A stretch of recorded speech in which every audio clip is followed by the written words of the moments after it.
Kicking now.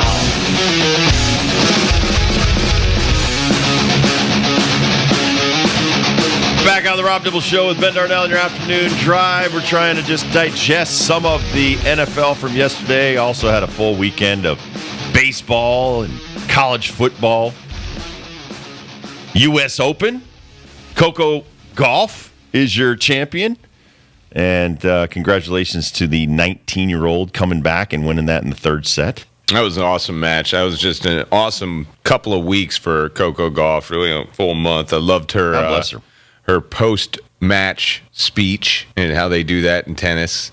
Said that thanks to all the people that didn't count on her. It was fuel for the fire. I loved it. I thought it was great.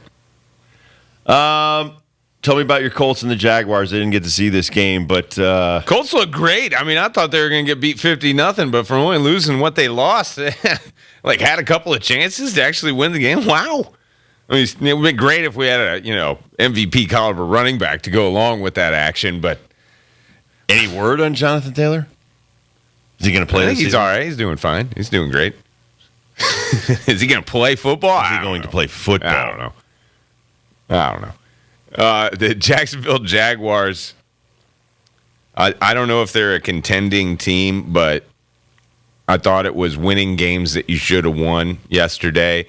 They usually have the Colts' number, especially in the first couple of weeks. That's, for some reason, the Jags and the Colts always get matched up in maybe the first game like they were this year or the first two games. But I'm not sold on Anthony Richardson being an NFL quarterback. He looked better than expected, I would say. There's a couple of nice plays that you could point to, like, okay, all right. But still, I need to see some wins on the board. I want to see just basically you being a threat. Like, are people afraid of you running the football or actually passing it over their heads? I'm yet to see that, but he was serviceable. Again, the bar was low. Really low for my Coltsies, but they overperformed. They overperformed my expectations. Still lost. It's overreaction Monday. I mean, a lot of people are like, "Oh my God, he's the real." It's one game. It's one game. It's like, listen, last year the Cincinnati Bengals started slow. They were getting hammered. I think he threw 5 interceptions in the first game, and everybody's talking about the demise of Joe Burrow. 0-2 last year. Yeah, let's not get it twisted. They'll be fine. They'll get it back. I mean, he's been battling that calf during the game. He's got a guy stretching his calf. I personally thought he shouldn't have played. If they're working on you that much every time you walk off the field, you're in danger of making some serious damage to your lower half. Could hurt your arm. There's no point in putting him out there in that miserable game that they had him out there in. He was trying to force it to his guys. He threw to Jamar Chase 12 times, only connected 5 of them. He was 14 for 31 and 82 yards. Tyreek Hill gets that in the was series. awful. I watched the whole game. I mean, there was throws. He had to put the glove on. He took the glove off. He couldn't get comfortable. Like I said, you're stretching out this calf. I mean, it's just there's too much going on in your world. And on top of it, the defense was coming. Myles Garrett and those dudes were hungry for some quarterback, and they were. He was running for his life, which obviously he's not as quick when he's got a strained calf, and he certainly didn't put in a lot of work in the preseason because you were protecting him. I think a lot of quarterbacks, running backs, wide receivers did not look sharp yesterday, but it wasn't because their opponent was so amazing. It was because they weren't in mid-season shape. So I don't think you can judge a whole lot on 60 minutes of football yesterday. A lot of that midseason shape is really from downset hut to the 3-step drop. And like when you're doing that against practice or against your twos or even your scout team. No adrenaline. And nobody's supposed to hit you even. Like you're not allowed. You got a red penny on, so nobody's allowed to mangle you in the back. I mean, I know they're pros. They've been used to seeing that, but sometimes it's just a wake-up call when you get it in live action. And it just never felt like Joe Burrow got out of that mode where he was ready for Myles Garrett to be breathing down his neck. Sacked twice, hit 10 times. It was another example for me of defensive lines controlling the game. That was big boy football, and the Browns won. Yeah. Nick Chubb ran for 100 yards. They could have kept feeding that beast. He is a beast. I thought Deshaun Watson played a great game. Played a really good game, especially with his legs when they need it. Ran for a big-time touchdown. Got him out of a lot of trouble. I like the creativity in their offense. I think they're still trying to gel around that guy. But Jim Schwartz taking over the defense. I'll tell you what, starting off with the 3-burger on the board in the third quarter is the only field goal that you got. Holding Joe Burrow, Mr. Burrow, I don't care about the calf. You hold him under 100 yards passing. That's doing a good job there on defense. And Cleveland Browns should be proud of that blue-collar football team that they threw out there yesterday. Yeah, and they got some monster players. I mean, Amari Cooper and Moore, they do a great job. Joku, they're going to be better. Is unbelievable. Then Nick Chubb is just a beast. He looks like a linebacker running a football. And so I just think that the Browns are a much better football team than people think they are. Deshaun Watson, man, when he gets out and he gets past the first line of defense, that guy's going to do a lot of open field running on some people this year. 45 yards, only 5 carries, but if he runs the ball like 15 times a game, he's going to have 100 yards, no problem. So, I mean, yeah, I don't personally want to hang out with Deshaun Watson, but as far as a football quarterback, he's one of the better ones in the league. There was a couple of games out west that were one-pointers. Saints edge out the Tennessee Titans 16-15. Raiders edge out the Denver Broncos 17-16. Starting with the one down in the Bayou and the Saints, man, I think, again, just feed this beast Derrick Henry and you win this football game. Right. They had Tannehill out there for 34 passes and only gave Derrick Henry 15 handoffs. That's insane. Close ball game. He racked off a big one on them that somewhat got them in the flow of their offense. But the Saints didn't have much to be proud of either. I thought Derek Carr played a decent game, but he was on his back too. That Tennessee Titans defense was really good. I don't know. I'm not shocked at how it turned out, but I just think that Tannehill didn't look the best there against the New Orleans Saints, especially at the end of the ball game. C.J. Stroud was introduced to the NFL. Not awful, not great. Lamar Jackson did his usual Lamar Jackson. I think the worst part about this game is J.K. Dobbins is done for the season, torn Achilles tendon, and so he will not be back in 2023. That's some awful news for the Baltimore Ravens. They went 25-9, but I don't think there was any doubt that the Texans were going to be in this football game. Well, it was 7-6 at halftime, man. I mean, I thought this was much more of a game than people gave it credit for. I still believe in DeMeco Ryans being a head coach, especially a defensive first head coach. I thought Lamar Jackson was contained for sure. Passing wise, he didn't really let it go. Did somewhat manage the football game. And I think for Lamar Jackson, when you're going to take on the Houston Texans, chalk it up to being a should-win ball game where you know you have more talent than they do, and just don't make stupid mistakes. And I don't think Lamar made one stupid mistake. He did what he did with his legs from now and then, but still it wasn't like a game where Lamar Jackson's eating up all the fantasy points. No, but I think these guys are rusty. You can't run a couple of series and a couple of preseason games and think that these guys are going to be ready to check down and do what they need to do to be able to avoid the pass rush, guys coming in, the pockets closing. Some of these guys look like they couldn't get out of their own way and throw the football. That was one thing with Joe Burrow. It was like the pocket would close and he'd still be holding on to the football, and I was like, get rid of it. Just get rid of it. I mean, a lot of these guys, it seems like they're just a step slow because they're not getting enough work in real game action. One guy that I was watching in Baltimore, I'm a big fan of his. I've been telling you about this kid. Zay Flowers had 9 catches against Houston. I think that's going to be a great connection, him and Lamar, throughout the season. Russell Wilson loses by 1, but I really think it was Jimmy Garoppolo who won that football game. Like, he made some really great passes, and this dude, as much as like the trash that we talk about this guy or anybody does about not giving him a chance in this league, he continues to win football games. He continues to throw a nice ball. Game manager, if you want to call him that, but he doesn't make that many mistakes into costing it. I thought he won the football game for the Raiders yesterday. We didn't talk about the Dolphins and the Chargers. Tua was fantastic. Man. We've given him a lot of grief. Almost 500 yards passing, 3 touchdowns. They win 36-34. Chargers were decent, just not good enough to beat the Dolphins on that given day. But Eckler looked better. Looked like he was back to his old self. Tyreek Hill, 11 receptions for over 200 yards. If you don't have him on your fantasy football team, I could kick myself.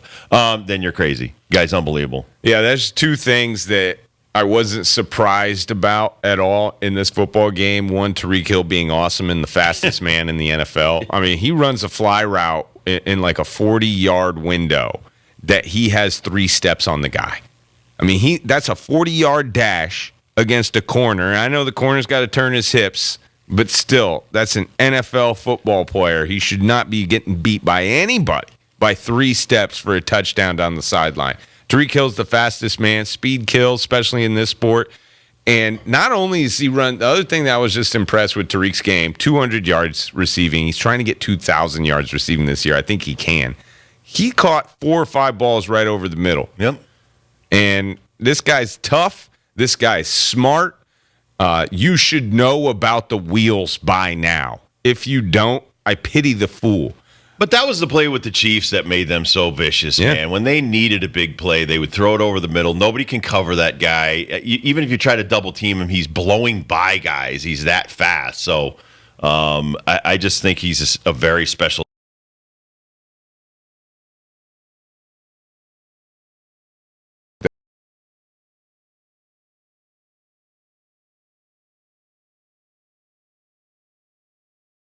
Is coming his way as the losses continue in LA. Like, what's up with the Chargers losing by 3 or less than? Has it been that way for 25 years?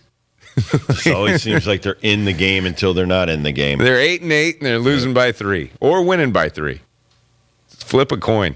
I thought if you like offensive football, that was the game of the week for you. Not a lot of action in this Carolina-Atlanta game for Carolina, but if you like offensive football, this is not the game for you. It was not.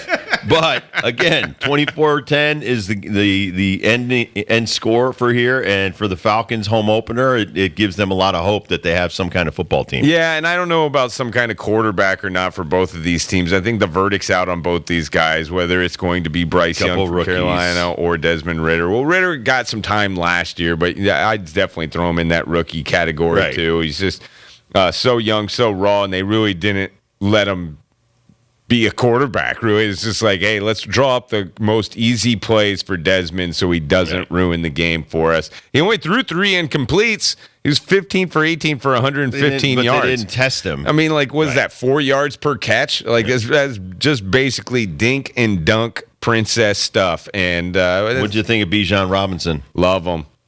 Love him. The verdict's still out on him, but I love him. When you see him get the football, he looks 5 years older than everyone else. He looks like the kid that's in 8th grade that shouldn't be. That should be in high school by now, but everybody else is still in 8th grade. He just looks like a man amongst boys, and he's only 22. Chuba Hubbard can run.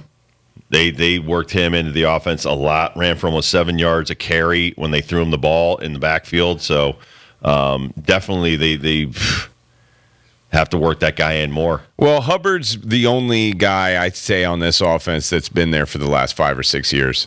Everyone else has been in and out of this offense, in and out. So he has been a guy that not only offensive coordinators, running back coaches, wide receiver coaches that have been there for some time too in Carolina actually trust.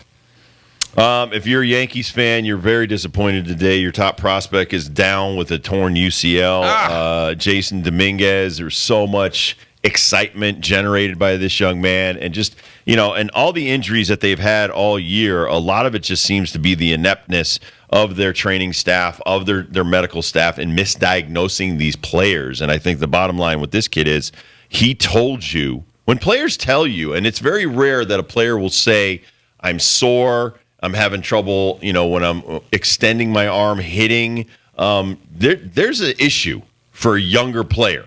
When you're 20 years old, 21 years old, you don't have a lot of aches and pains. You might have some soreness from playing, and that's about it. And you certainly aren't going to run to the trainer and say something. But the fact that this kid said a week ago that my elbow bothered me, they did tests. They didn't find anything. They didn't do an MRI, obviously, because they didn't think it was that serious. They run him back out there during batting practice. He just could not hit with any power, and they come back in. He's got a torn UCL. And it just the worst. To me, it's. I know people want to rush these prospects to the major leagues. You want to put these guys out there to see what they can do, especially when your team's not performing. But they're kids. They don't have the workload that is necessary. Like, let's just say an NFL player. That guy's probably played 3 years of college football. He's got 30-plus games under his belt. He's got the time that he's put in. So he knows, okay, I know what it's like to play 60 minutes and play hard for 60 minutes. And if I'm on offense, maybe play 60, 70 plays. In baseball, going from like high school where you play a certain amount of games, you get a limited amount of at-bats. The minor leagues, you're getting like 400 at-bats. Then you're going to 500. Then you're going to 600. That's by the time you're 21, 22 years old. This guy, all of a sudden, now he gets up there after 350 at-bats in the minor leagues this year. The adrenaline rush that's coursing through his veins to play in the major leagues at Yankee Stadium. You have to try to control this and not control this and build on it. And they try to build it about 30% every year for both everyday players and pitchers. I'm not going to say that's the issue, but the issue is you got to be a little bit more cautious about baseball players. This guy's your future. For him to need Tommy John surgery is just absolutely despicable at this point. So they're saying that he will at least miss the first couple of months of the 2024 season as well. Goodbye, Jason Dominguez. Hello, Estevan Florial. He will now take over his role in the lineup as he's brought up from Scranton Wilkes-Barre, which just makes things. I just really hate it for Jason because he was on top of the world last week, like literally on top of the world, and now the complete opposite of that. But the good thing is he's 20 years old. No, I mean, listen, we're looking at Bryce Harper. Bryce Harper hasn't skipped a beat since he had Tommy John surgery. A lot of these everyday players, we don't skip a beat. But when you look at Shohei Ohtani now needing it a second time in a couple of years, that's a problem. You know, and it just when I look at it, it's like it's an old man's injury. This is a 30-year-old pitcher's arm. This is something that happens. It doesn't happen to young players like Bryce Harper or Shohei Ohtani at 28 years old for a second time. It's so instead of saying, okay, well, we've made strides where we can get you back to almost 100%. Why don't we try to figure out why these players are getting injured so seriously? Try to figure that out. I'm sure in football you try to figure out non-contact Achilles injuries, non-contact ACL, MCL injuries, so you can try to prevent them. Linemen now, you watch football, last 20 years, they've been wearing braces in practice, even in the games now. Linemen always wear a brace so that they don't get out of range of motion where they might suffer a seriously debilitating injury. So for me to see a young kid like this get hurt, it's shocking. Absolutely shocking for an everyday player that's not making a lot of max effort throws, shouldn't be overextending himself hitting wise. I mean, it's very rare that hitting wise you're going to blow out your UCL. So try to find the cause more than, let's fix it, move on. Let's fix it, move on. Let's try to figure out why so many of these everyday players are needing Tommy John surgery now. 33 plate appearances with the New York Yankees. He was batting .258, 4 home runs in just that short amount of time. No, but again, the mental stress that this is going to cause a young man sucks. Having been injured a lot myself, it just, now you're in the training area more than you're out there on the baseball field. That's the kind of stuff that you dread. So I know it's an awful injury, but I feel sick for the kid because you know what? Not only was he doing so well, but to look forward to the 2024 season where he's probably going to make the ball club or be in the mix for making the ball club. Now he's going to be rehabbing with the major league club, probably be left back in Tampa. All of that stuff sucks because I've gone through it. You don't want to go from such a top prospect to almost invisible in a couple of minutes in the big leagues. That's what sucks for me. Yankees Red Sox tonight. Yankees, Red Sox, both of them are still in the mix for the postseason, so I'm sure there's a lot riding on these games where a lot more meaning than they were 2 weeks ago. Love it. We'll take a quick break, come back to first Sips question of the day. Then, top of next hour, we'll do who we had. Then at 5:25, Mike Crispino, he'll let us in on what happened between UConn and Georgia State.